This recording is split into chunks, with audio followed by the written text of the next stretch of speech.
Good afternoon everyone, welcome in the class of science. बहुत बहुत स्वागत है आपका, अभिनंदन है। चैप्टर नंबर 5 हमने आगे बढ़ा दिया था। आज कुछ नई जानकारी हम लेंगे दैनिक जीवन में रसायन। जैसा कि विदित है आपको, चैप्टर ये आपका चल रहा था, केमिस्ट्री वाला चैप्टर है, रसायन विज्ञान जिसको अपन कहते हैं। ये केमिस्ट्री का पार्ट है। इन द लास्ट क्लास में डिस्कसिंग अबाउट लास्ट क्लास का हम कल के वीडियो में बात कर रहे थे रासायनिक अभिक्रियाओं के बारे में। आज इस डिस्कशन को थोड़ा सा आगे बढ़ाते हैं। कल एक एग्जाम्पल हमने लिया था और उस एक एग्जाम्पल में हमने बात की थी कि किस प्रकार से जो अम्ल हैं वो धातुओं के साथ क्रिया करते हैं। एक बार फिर से मैं रिकॉल कराता हूँ आपको। एग्जाम्पल हम एक नया लेते हैं। मान लीजिए हमने लिया कैल्शियम, और कैल्शियम की रिएक्शन हमने करवाई है H2SO4 के साथ। तो बताइए क्या बनेगा। आप चेक करें, बना के चेक कीजिएगा। अब बनाए और बना के फिर आप चेक कीजिएगा क्या बनेगा। यहाँ पे CaSO4 प्लस H2 बनेगा। अब ये कैसे बना H2? आप यहाँ पे जो H2SO4 देख रहे हैं, आप इसके आयन्स बना सकते हैं। इसके आयन बना के भी आप इसके साथ रिएक्शन करवा सकते हैं। कैसे? जैसे H पे आएगा पॉजिटिव चार्ज, SO4 पे आएगा माइनस वाला चार्ज। तो SO4 किसके साथ जाएगा? माइनस के साथ। तो क्या बनेगा? CaSO4 plus H2। रिएक्शन आपकी बैलेंस है, बैलेंस करने की आवश्यकता ही नहीं है। ओके, अब इसके लिए एक्टिविटी आपकी बुक के अंदर दे रखी है, तो मैं एक एक्टिविटी आपको करके यहाँ बताना चाहूंगा कि वहाँ एक्चुअली क्या कर रखा है। हम कैसे आइडेंटिफाई करेंगे कि हाइड्रोजन गैस लिबरेट हो रही है, हाइड्रोजन गैस का किसी अभिक्रिया में उत्पादन हो रहा है। देखिएगा, एक एक्टिविटी आपकी बुक के अंदर है।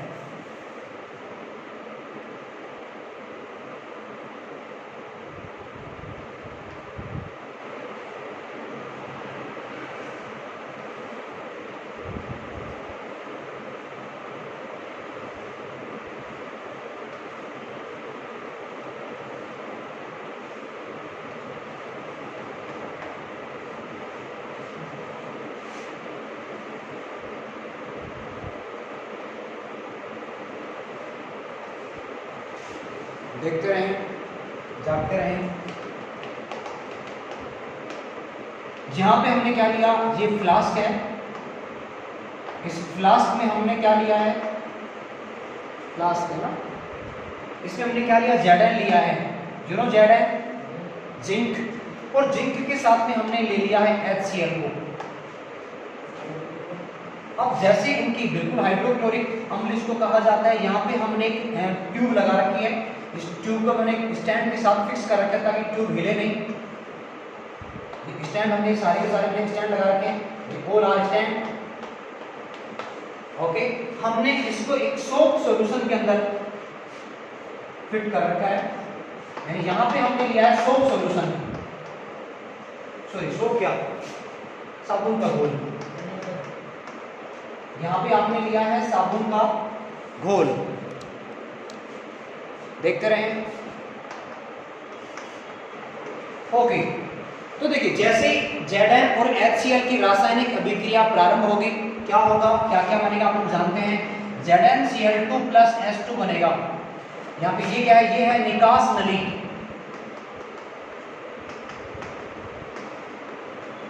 ये निकास नली है जी। मान लीजिए आपने कोई दूसरा बीकर ले लिया है, हालांकि मैंने बीकर पूरा बनाया नहीं है। ओके, तो जैसे हाइड्रोजन गैस बनेगी, हाइड्रोजन गैस कहाँ पे जाएगी, हाइड्रोजन गैस सोप वाले सॉल्यूशन में जाएगी। गैस इस निकास नली से होकर सोप सॉल्यूशन में, साबुन के घोल में पास होगी। जैसे ही साबुन के घोल में पास होगी हाइड्रोजन गैस, क्या होगा, वहां बुलबुलों का फॉर्मेशन स्टार्ट हो जाएगा, बुलबुले बनने लग जाएंगे। हमें नहीं पता बुलबुले किसके हैं, हम आइडेंटिफाई करना चाहते हैं कि हाइड्रोजन गैस है या नहीं है। तो हमने क्या किया, हमने कैंडल ली। कैंडल ले लो, बड़ी कैंडला, बड़ा वाला कैंडला भी आप ले सकते हैं, आपको जो अच्छा लगे वो लें। बड़ा वाला कैंडला, मोटा वाला मोमबत्ता।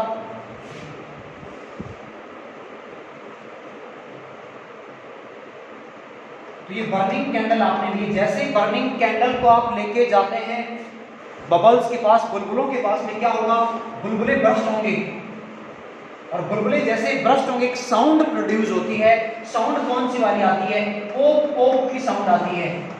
और एक पोक पोक की जो साउंड है, पोक पोक पॉप की साउंड ये क्लैरिफाई करती है, बताती है कि जो यहाँ गैस आई है वो हाइड्रोजन गैस वाली। क्यों, क्या होगा, बुलबुले जैसे ही हीट, मोमबत्ती जल रही है, जैसे ही हीट मिलेगी, उष्मा मिलेगी बुलबुलों को, बुलबुले फटेंगे और गैस के बाहर निकलने की आवाज़ आएगी। और वो आवाज़ कैसे सुनाई देगी, पॉप पॉप की आवाज़ सुनाई देगी, जो कि इस बात को वेरीफाई करती है कि जो गैस यहाँ बनी है वो हाइड्रोजन गैस है। ये क्वेश्चन कई बार एग्जाम में पूछा गया है एक्टिविटी के साथ, so be careful about this activity.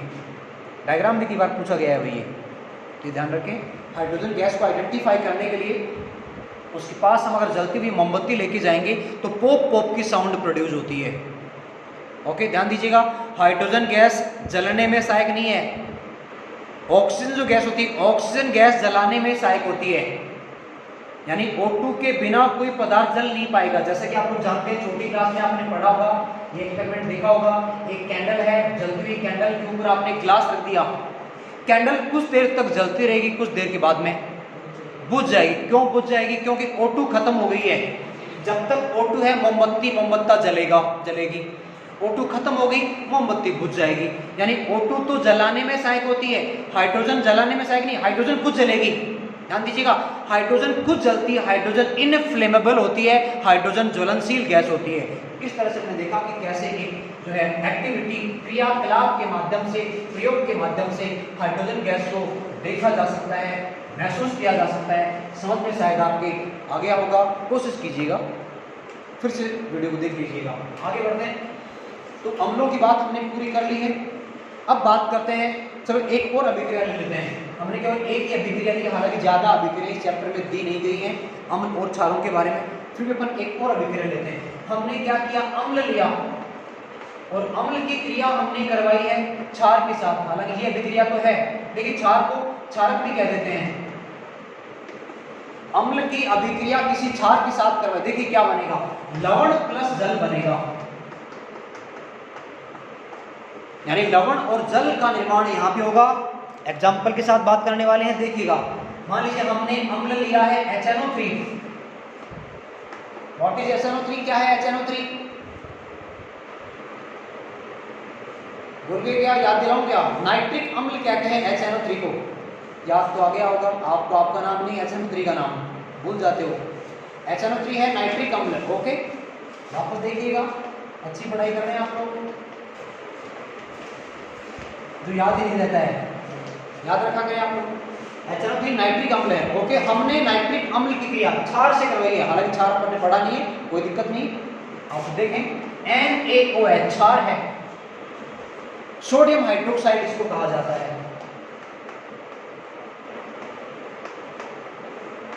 इसका नाम है सोडियम हाइड्रोक्साइड, कास्टिक सोडा भी कहते हैं, सामान्य नाम है कास्टिक सोडा।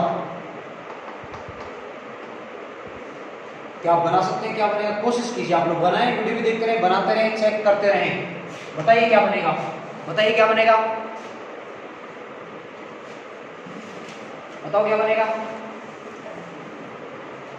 चेक कीजिएगा, देखिए और देख के करेंगे। NaNO3 प्लस H2 यहाँ पे बनेगा, यानी ये बना लवण, और लवण के साथ में क्या बना, जल बनेगा। क्या नाम देंगे इसका, दिस इज सोडियम नाइट्रेट।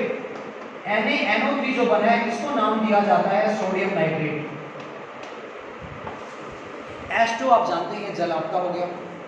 एक और एग्जांपल ले सकते हैं आप किसी तरह का, आपने लिखा HCl प्लस किसी को लिखते हैं NH, बताइए आप क्या बनेगा, बताइए, बना के बताइए आप क्या बनेगा, चेक करें एवरीबॉडी, डू इट, बनाओ क्या बनेगा, जल्दी कीजिए।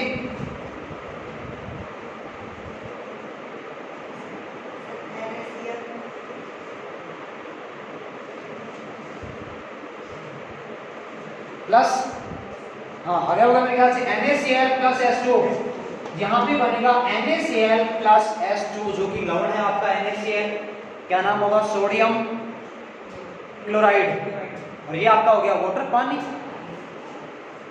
पी लो, पढ़ाई तो करते नहीं हो। अगली बात करते हैं क्षारकों की, या क्षार की बात करते हैं। क्षार सुनिएगा, क्षार क्षार भी कह देते हैं, क्षारक भी कह देते हैं। सिंपल परिभाषा, जैसे कि हमने अम्लों के लिए कहा था, अम्ल स्वाद में खट्टे होते हैं, अंगूर नहीं है ये। अम्ल स्वाद में खट्टे होते हैं, क्षार कैसे होते हैं, मीठे होते हैं क्षार। अच्छा, साबुन आपने चखा होगा, नहीं चखने की वैसे आवश्यकता नहीं। जब भी अपन सोप को काम में लेते हैं, बात हम जब ले रहे होते हैं, तो उस टाइम उस केस में एनी हाउ कैसे न कैसे सोप का जो सॉल्यूशन है चला ही जाता है। तो आपने लिया होगा, मुंह में चला गया अपने आप होगा, तो याद कीजिएगा कैसा था उसका टेस्ट, याद आ रहा है क्या? कड़वा, यानी क्षार स्वाद में कड़वे होते हैं, स्वाद में कड़वे होते हैं, और साथ ही साथ साबुन के जैसे चिपचिपे होते हैं, या हम कह सकते हैं साबुन के जैसे चिकने भी कह सकते हैं। क्षार स्वाद में कड़वे तथा साबुन के जैसे चिपचिपे, स्वाद में तो कड़वे हैं तथा, ये स्वाद थोड़ी आएगा, स्वाद में यहाँ पे हो गया, अभी स्वाद में कड़वे तथा साबुन के जैसे चिकने होते हैं। यानी जब क्षारकों को टच किया जाता है, छुआ जाता है, तो छूने पर कैसे महसूस होंगे? साबुन की तरह सॉफ्ट नजर आते हैं, चिकने नजर आते हैं। अगली बात करते हैं, अगला जोन, हम यहाँ पे फिलहाल बात कर रहे हैं भौतिक गुणों की। ये भौतिक गुण चल रहे हैं, नोट्स में बहुत जल्दी आपको प्रोवाइड करवाने वाला हूँ। लेसन नंबर 5 अपना चल रहा है, लेसन नंबर 2 भी आपको मेरे ख्याल से पूरा नहीं मिला है, तो देखिए थोड़ी सी गति धीमी है, लेकिन फिर भी हम सीखेंगे, क्योंकि धीरे धीरे रे मना धीरे सब कुछ होए, माली सींचे सो घड़ा ऋतु आए फल होए। आप बने रहें एनपीएफ पब्लिक स्कूल के साथ, नोट्स भी आपको मिलते रहेंगे, ओके। क्योंकि जल्दी का काम शैतान का, तो जल्दी करेंगे नहीं, इतना भी धीरे नहीं चलेगा। इस सिलेबस आपका पूरा हो गया और 2021 में मैं आपको नोट्स दूंगा, ऐसा नहीं होगा भाई, जल्दी कुछ करेंगे आपके लिए भी, ओके। हम बात करें लिटमस पेपर के साथ ही क्या करेंगे। लिटमस पत्र आपको याद अगर हो, अम्लों को लेके, अम्ल कैसे वाले लिटमस पत्र को किस तरह में परिवर्तित कर रहे थे, मेरे ख्याल से भूल गए होंगे। अम्ल परिवर्तित कर रहे थे नीले को लाल में, ये उल्टा काम करेंगे, उल्टे हैं, उल्टा काम करेंगे, कड़वे हैं, क्या करेंगे, ये लाल को नीला, ये लाल को पीला नहीं, लाल को नीला करेंगे। देखिए बड़ी ताज्जुब वाली बात है, लाल को नीला कर रहे हैं, लाल को नीला कर रहे हैं, तो कर रहे हैं, क्षार हैं, कड़वे हैं, छूने पर चिकने हैं, इसलिए वो लाल को नीला करेंगे। एक और बात हम कर सकते हैं, जैसा कि हमने अम्लों के संदर्भ में बात करी कि अम्लों का जलीय विलयन विद्युत का सुचालक होता है। क्या मतलब है? जब अम्लों को जल में डालकर उसमें धारा का चालन करवाया जाता है, तो धारा का चालन शुरू हो जाता है, ऐसा यहाँ पर भी होगा। यानी अपन कह सकते हैं क्षार का जलीय विलयन, क्षार का जलीय विलयन विद्युत का सुचालक होता है,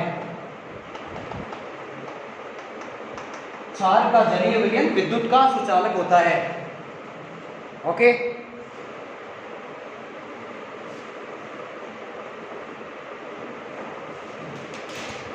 चलिए आगे बढ़ते हैं, अब बात करते हैं इनके कुछ विशिष्ट गुणों की, विशिष्ट गुणों की बात करते हैं, यानी कि रासायनिक परिभाषा।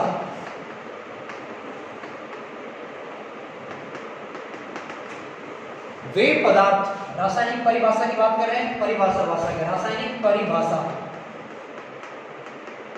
वे पदार्थ जो जल में डाले जाने पर हाइड्रोक्सिल आयन बनाते हैं, वे पदार्थ जो जल में डाले जाने पर हाइड्रोक्सिल, इसका प्रतीक है OH माइनस, वे पदार्थ जो जल में डाले जाने पर हाइड्रोक्सिल OH माइनस आयन बनाते हैं, क्षार कहलाते हैं।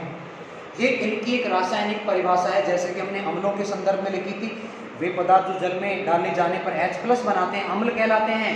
वे पदार्थ जो जल में डाले जाने पर क्या बनाते हैं, हाइड्रोक्सिल आयन या OH माइनस आयन बनाते हैं, क्षार कहलाते हैं, ओके।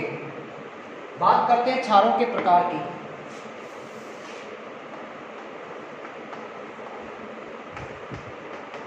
फटाफट देखिएगा, दो प्रमुख प्रकार आते हैं क्षारों के। सबसे पहले तो आते हैं प्रबल क्षार, यहाँ प्राकृतिक और खनिज अम्लों जैसी जानकारी नहीं मिलेगी आपको, केवल दो ही प्रकार आपको देखने को मिलेंगे, एक है प्रबल क्षार और दूसरे वाले होते हैं दुर्बल क्षार।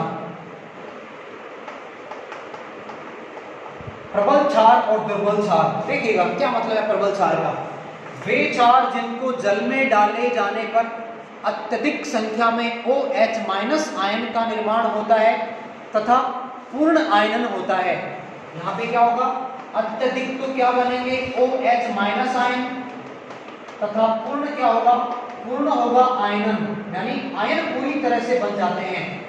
पूर्ण आयनन का मतलब एग्जांपल इसका आप देखें, इसका एग्जांपल आएगा, एक तो आपका है NaOH जिसको कि कहते हैं सोडियम हाइड्रोक्साइड, NaOH को नाम दिया जाता है सोडियम हाइड्रोक्साइड। और दूसरा वाला प्रबल क्षार KOH, इसको कहा जाता है पोटेशियम हाइड्रोक्साइड। ये दोनों प्रबल क्षारों की श्रेणी में आते हैं। इसको नाम देते हैं पोटेशियम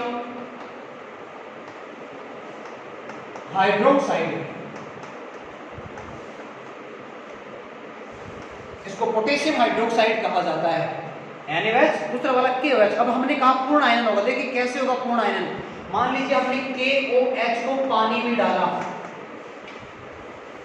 पेट्रोल में क्यों नहीं डाला, क्योंकि KOH पेट्रोल में डाले जाने पर आयन नहीं बनाएगा। डीजल में क्यों नहीं डाला, कार्बनिक पदार्थ हैं, जो कार्बनिक पदार्थ हैं वो कार्बनिक पदार्थों के साथ ही आयन का निर्माण करते हैं। ये कैसा यौगिक है, आयनिक यौगिक है, और आयनिक यौगिक आयनिक विलायक के साथ ही आयनन करेगा, आयन बनाएगा। यानी ऐसे पदार्थ जिनमें कार्बन नहीं होता है वो जल में ही आयन बनाते हैं, और वे पदार्थ जिनमें कार्बन होता है वो पेट्रोल क्या, डीजल क्या, बेंजीन क्या, जितने भी कार्बनिक पदार्थ हैं सबके साथ आयन बना सकते हैं। पर वहाँ आयन नहीं बनेंगे, जो कार्बनिक कंपाउंड आयन नहीं बनाते, आयन बनेंगे लेकिन वहाँ पे वो घुल जाएंगे। यानी पेट्रोल डीजल में घुल जाएगा, केरोसिन पेट्रोल में घुल जाएगा, बहुत अच्छे से आप लोग जानते होंगे। इसलिए हमने क्या किया, KOH को पानी में डाला, पेट्रोल में नहीं डाला। ओके, देखिए क्या होगा, K प्लस बनेगा प्लस OH माइनस भी बनेगा। अभिक्रिया कैसी होगी, ये उत्क्रमणीय है या अनुत्क्रमणीय है, ये अनुत्क्रमणीय है। कुछ स्टूडेंट्स ने पहली बार सुना होगा सर मामला क्या है, अनुत्क्रमणीय क्या है, पल्ले नहीं पड़ा मामला, पल्ला आपने पकड़ा ही नहीं, कहाँ से पड़ेगा पल्ले। वापस देखिएगा, हमने KOH को पानी में डाला, पेट्रोल में क्यों नहीं डाला, बता चुका हम आपको, आप डाल के देख लीजिएगा, कुछ नहीं होगा। KOH को हमने डाला पानी में, तो जैसे ही पानी में डाला जाता है जी K प्लस बना, OH माइनस बना। क्यों बना है ना, क्यों बना, कुछ और क्यों नहीं बना, जलेबी क्यों नहीं बनी, कुछ और मिठाई क्यों नहीं बनी जी, आयन क्यों बने, K प्लस ही क्यों बना, K माइनस क्यों नहीं बना, है ना भाई, K माइनस क्यों नहीं बना, प्लस क्यों है, हम तो नहीं मानेंगे आपकी बात। बताओ आप प्रूफ बताइए, आप प्रूफ हियर आपके लिए। पोटेशियम का एटॉमिक नंबर है 19, क्या बनेगा इसका कॉन्फिडेंस 2881। स्कीम क्या कहती है, ट्रिक क्या कहती है कि अगर किसी परमाणु के बाह्यतम कोश में 4 से कम इलेक्ट्रॉन होते हैं तो इलेक्ट्रॉनों को त्याग कर धनायन का निर्माण करेगा, इसलिए K पे प्लस चार्ज आया। OH पे हमेशा माइनस चार्ज आता है। क्यों माइनस चार्ज आता है, क्योंकि जो ऑक्सीजन है उस ऑक्सीजन की विद्युत ऋणता चैप्टर नंबर 7 में पढ़ेंगे, हालांकि इसके बारे में और ज्यादा जानकारी यहाँ भी आपको सुनने को मिल रही है। O की विद्युत ऋणता ज्यादा होती है, चक्कर पड़ेगा आपको, जाता है यहाँ पे, थोड़ा सा ध्यान रखें आप। तो OH की वैलेंसी -1 मानी जाती है, क्यों, विद्युत ऋणता की वजह से ऐसा होता है। अब ये बने क्यों, K प्लस OH माइनस क्यों बने, कैसे बन गया ऐसे, तो देखिएगा H2O एक्चुअली H2O की तरह नहीं है, पानी की तरह नहीं है, तो क्या फिर वो अल्कोहल की तरह है, नहीं ऐसा बिल्कुल नहीं है, पानी की तरह ही है, लेकिन एक्चुअली वो आयनों की तरह है, ये याद रखें आप। पानी में H प्लस और OH माइनस पहले से प्रेजेंट है, तो वो क्या काम करेंगे, अगर किसी ऐसे यौगिक को पानी में डाला गया जो आयन बना सकता है तो वो उसके आयनों को अलग अलग कर देगा। क्या होगा, जो इसका प्लस वाला है उस आयन के माइनस वाले के साथ रिएक्शन करेगा और माइनस वाला प्लस वाले के साथ रिएक्शन करेगा और उनको सेपरेट कर देगा। क्रियाकारक से केवल क्या बनेंगे, क्रियाफल, इसलिए इसको नाम क्या दिया गया, अनुत्क्रमणीय है। शायद समझ में आया होगा, कोशिश कीजिएगा, फिर से सुनिएगा वीडियो को रिवाइंड करके। ओके, 2 प्रबल क्षार हैं, NaOH, दूसरा वाला KOH। अब बात करते हैं दुर्बल क्षार की। दुर्बल क्षार इनके विपरीत होंगे, यहाँ पे क्या होगा, कम बनेंगे OH माइनस आयन, साथ में अपूर्ण होगा, अपूर्ण होगा इनका आयनन। कैसे बोलेंगे, वे क्षार जो जल में डाले जाने पर कम संख्या में OH माइनस आयन बनाते हैं तथा अपूर्ण आयनन दर्शाते हैं। वे क्षार जो जल में डाले जाने पर कम संख्या में OH- आयन बनाते हैं तथा अपूर्ण आयनन दर्शाते हैं, दुर्बल क्षार कहलाते हैं। एग्जाम्पल देखिए इनके एग्जाम्पल देखिएगा। पहला एग्जाम्पल MgOH होल्ड ट्वाइस, इनको बोलना भी आना चाहिए। क्या बोलेंगे? MgOH hold twice. नाम क्या होगा? अब तो आप बता सकते हैं क्या नाम बनेगा इसका? Yes, magnesium hydroxide. इसका नाम क्या होगा? Magnesium hydroxide. इसका एक नाम और भी है, this is known as MOM, mom, mummy वाला मोम नहीं है भाई, this is milk of magnesia. इसको मिल्क ऑफ मैग्नीशिया भी कहते हैं। क्यों? ध्यान दीजिएगा, साइंस का मतलब हाउ एंड व्हाई। क्यों कहा आपने मिल्क ऑफ मैग्नीशिया? क्योंकि जब इसका एक्वस सॉल्यूशन बनाया जाता है तो इसका जो कलर है वो मिल्क के जैसा हो जाता है, इसलिए इसको नाम दिया जाता है मिल्क ऑफ मैग्नीशिया। दूसरा आता है CaOH होल्ड ट्वाइस, इसका नाम हो गया मैग्नीशियम हाइड्रोक्साइड। बोले CaOH का क्या नाम होगा? Calcium hydroxide. इसका भी कॉमन नेम है, इसको कहते हैं चूने का पानी। और मेरे ख्याल से कुछ स्टूडेंट जानते भी होंगे जो चूना होता है CaO को, जो कड़ी जिसको अपन कहते हैं, चूना बोला जाता है। जैसे CO को पानी में डाला जाता है, आपने देखा होगा पानी क्या हो जाता है? गर्म हो जाता है। उसको पुताई करने के काम में लिया जाता है। जो पुताई करने के काम में लेते हैं वो कौन है? चूने का पानी है। फॉर्मूला क्या है? CaOH hold twice. नाम क्या होगा? Calcium hydroxide. और इसका कॉमन नेम क्या होगा? चूने का पानी। एग्जाम्पल और भी है, AlOH होल्ड थ्राइस। अब चक्कर आपके पड़ोस से यहाँ 3 है, यहाँ 2 है। चक्कर क्या मामला समझ से परे है। यहाँ 3 है, यहाँ 2 है, मामला समझ से परे है। देखिए यहाँ मामला वैलेंसी का है, संयोजकता का है। वैलेंसी के अकॉर्डिंग OH के बाहर 2 और मोर आ रहा है। 2 कब आएगा? जब किसी एलिमेंट की वैलेंसी +2 होगी।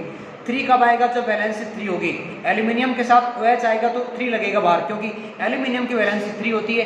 OH की वैलेंसी मैं अभी आपको बता चुका, सामने आपके है -1 होती है। तो फिलहाल यहीं रोकना पड़ेगा चर्चा को, समय आगे बढ़ने की यहाँ बिल्कुल आज परमिशन नहीं दे रहा है। So that's all for today, later on we will discuss tomorrow.